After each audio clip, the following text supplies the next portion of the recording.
Sports talk में फिर से एक बार आप तमाम का स्वागत है और इस्तकबाल है। और मैं उम्मीद और आशा करता हूं कि आप तमाम बखैरियत और आफियत से होंगे।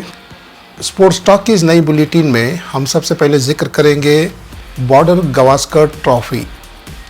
बॉर्डर गावस्कर ट्रॉफ़ी में 5 टेस्ट खेले जाने हैं और उसका पहला टेस्ट खेला जा चुका है और भारत ने ऑस्ट्रेलिया को पहले टेस्ट में एक करारी शिकस्त देकर ये साबित किया कि भारत और न्यूजीलैंड के दरमियान जो टेस्ट सीरीज़ खेला गया था उसमें न्यूजीलैंड ने भारत को वाइट वॉश किया था, जिसकी वजह से भारत के क्रिकेट के तमाम प्रेमी भारत की क्रिकेट टीम से बेइंतहा नाउम्मीद थे और नाराज़ भी थे। ये सोचा था कि जब भारत न्यूजीलैंड से हार सकता है तो ऑस्ट्रेलिया एक बहुत बड़ी टीम है और ऑस्ट्रेलिया के सामने भारत का टिकना नामुमकिन है।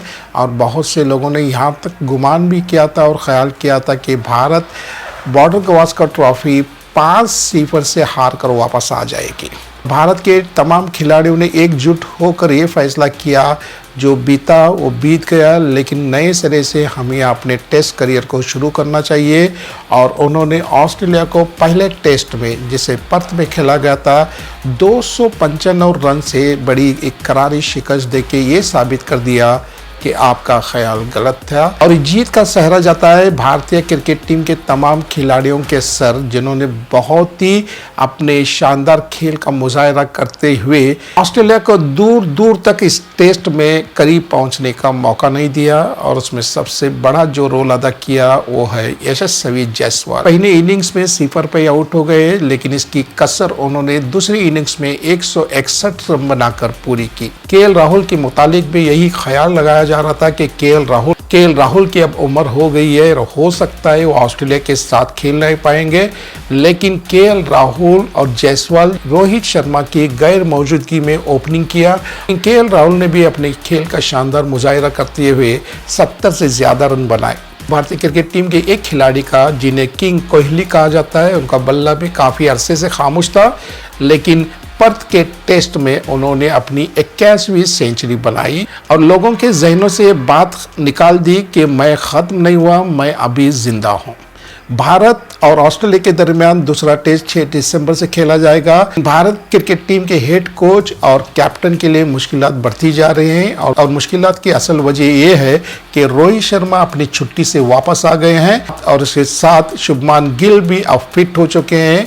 प्लेइंग 11 में किस खिलाड़ी को जगह दी जाए, एक बहुत बड़ा मसला है। इस सेकंड टेस्ट के लिए ध्रुव जुरैल का जाना बिल्कुल तय है, क्योंकि ध्रुव जुरैल को एक मौका मिला था जिसका उन्होंने फायदा नहीं उठाया और प्लेइंग 11 में उनकी कोई जगह भी नहीं बन पाती। रोहित शर्मा के आने के बाद रोहित शर्मा किस नंबर पे खेलेंगे, ये भी एक बहुत बड़ा मसला है। मिलने वाले मालूमात के मुताबिक जायसवाल और केएल राहुल सेकंड टेस्ट में ओपनिंग पेयर होंगे और रोहित शर्मा का पता नहीं। अगर शुभमान गिल तीसरे नंबर पे खेलते हैं, ऋषभ पंत 5वें नंबर पे खेलते हैं, तो रोहित शर्मा की जगह किस नंबर पे बनती है। 6 दिसंबर को एडिलेड में खेले जाने वाले दूसरे टेस्ट में भारतीय क्रिकेट टीम की प्लेइंग 11 क्या होगी और रोहित शर्मा किस जगह पे खेलेंगे।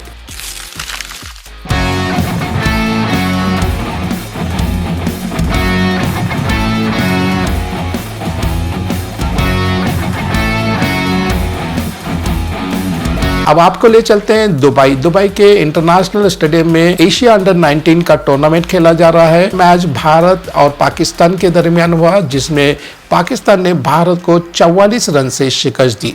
पाकिस्तान की तरफ से सबसे ज्यादा रन बनाने वाले खिलाड़ी थे शाहजेब खान। इन्होंने अपने पारी में 10 छक्के लगाए, उन्होंने 159 रन बनाए। शाहजेब खान के इस 159 रन की बदौलत, जिसमें उस्मान खान ने भी 60 रन बनाए थे और पाकिस्तान के स्कोर को 286 तक पहुंचा दिया था।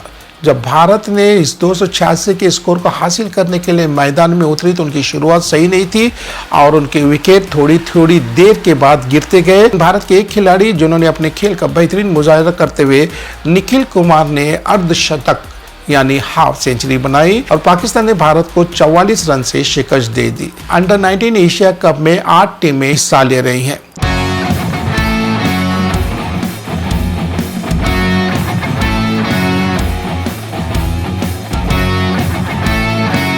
आईपीएल 2025 का मेगा ऑक्शन जिसे सऊदी अरेबिया के जद्दा शहर में मुनक्कद किया गया था और ये मेगा ऑक्शन 2 दिन तक चलता रहा। 2025 के मेगा ऑक्शन में कई ऐसी बातें हुई जो आज से पहले नहीं हुई थी और ऐसे कई मुल्की और गैर मुल्की खिलाड़ियों को इस आईपीएल 2025 के ऑक्शन में 10 फ्रैंचाइज ने खरीदने की कोशिश ने की। इस आईपीएल 2025 के मेगा ऑक्शन में 182 खिलाड़ियों को खरीदा गया, जिन पर 639 करोड़ की रकम खर्च की गई और 182 खिलाड़ी जो इस नीलामी में खरीदे गए उसमें 62 खिलाड़ी गैर मुल्की हैं और इस नीलामी में बहुत से रिकॉर्ड्स भी टूट गए।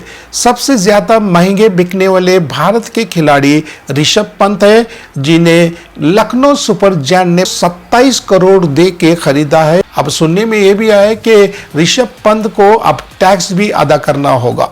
और दूसरी सबसे सनसनीखेज बात इस नीलामी में ये हुई कि बिहार का एक 13 साल का लड़का जिसे राजस्थान रॉयल ने 1 करोड़ 10 लाख रुपए में खरीदा। इस मेगा ऑक्शन के दूसरे खिलाड़ी जो सबसे महंगे साबित हुए वो है सुरेश अय्यर, जिन्हें पंजाब किंग्स 11 ने 26 करोड़ 75 लाख में खरीदा। अब तीसरे नंबर पे फिर से एक अय्यर मौजूद है और वो है वेंकटेश अय्यर और मेगा ऑक्शन में तीसरे सबसे महंगे बिकने वाले खिलाड़ी हैं। कलकत्ता नाइट राइडर्स ने 23 करोड़ 75 लाख में खरीदा। सबसे बड़ी और हैरान करने वाली बात यह है कि सुरेश अय्यर में ऐसी कोई काबिलियत नहीं है कि उन्हें इतनी बड़ी रकम देकर पंजाब किंग्स ने खरीदा है। सुरेश अय्यर जो पिछले साल केकेआर के कप्तान थे और केकेआर ने उन्हें रिटेन करने से इनकार कर दिया था और रिटेन न करने की असल वजह ये थी कि केकेआर के स्पोर्ट्स डायरेक्टर ने इस बात की वजाहत की थी कि केकेआर का बिहेवियर, उसके एटीट्यूड हमारे टीम के साथ सही नहीं थे, इसलिए उन्हें रिटेन नहीं किया गया। और उन्होंने अपने बात को मजीद जारी रखते हुए ये भी कहा था कि खिलाड़ी को रिटेन करने के लिए सिर्फ उसका परफॉर्मेंस नहीं देखा जाता, उसका खेल देखा नहीं जाता, उसके साथ साथ उनमें डिसिप्लिन है या उनका बर्ताव अच्छा है ये भी देखा जाता है, जिसकी वजह से केकेआर ने सुरेश अय्यर को इस बार रिटेन नहीं किया। पिछले 3 साल में एक ऐसा खिलाड़ी भी हो गुजरा है जो सचिन और सहवाग का मुकाबला करने के लिए मैदान में उतरा था और इस मेगा ऑक्शन के नीलामी में 10 फ्रैंचाइज ने उसे खरीदने की कोशिश नहीं की। हम बात करते हैं पृथ्वी शॉ की। जिस तरह से विनोद कांबली ने अपना करियर तबाह किया उसी तरह से पृथ्वी शॉ भी अपना करियर तबाह करने के करीब हैं। पृथ्वी शॉ का लाइफ स्टाइल, उनके पार्टीज, उनके गर्लफ्रेंड्स और दूसरे ऐसे कई वजूहत है जिसकी वजह से आईपीएल 2025 के 10 फ्रैंचाइज ने उन्हें खरीदने की कोशिश नहीं की। आईपीएल में ऐसे कई खिलाड़ी हैं जिन्हें अनसोल्ड कहा जाता है और उसमें सबसे पहले हम जिक्र करेंगे सरफराज खान। सरफराज खान को किसी भी फ्रैंचाइज ने खरीदने की कोशिश नहीं की। मुशीर खान को उनके बेस प्राइस 30 लाख में खरीदा गया।